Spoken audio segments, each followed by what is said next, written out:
பேசுற ருசியா பாக்குற ருசியா சமையல் செய்விய நீ பசும்பாலையில துவரம் பருப்ப கடைஞ்சு தாளிச்சு கொடுக்கட்டுமா பத்திய சோறா நான் உன்னை கேட்டேன் காரம் சாரமா உனக்கு சமைக்க தெரியுமா அம்மா மிளகு நரசமா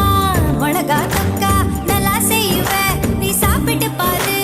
நண்டு வறுக்க தெரியுமா கோழி பொறுக்க தெரியுமா ஆட்டுக்கால நசுக்கி போட்டு சூப்பு வைக்க தெரியுமா ஏன் இடுப்பு ஓரமா இருக்குதையா காரமா கண்டு நீயும் குடிச்சுட்டா எடுத்துக்கையா தாராளமா கல்யாணம் தான் கட்டிக்கிட்டு ஓடி போலாமா இல்ல ஓடி போய் கல்யாணம் தான்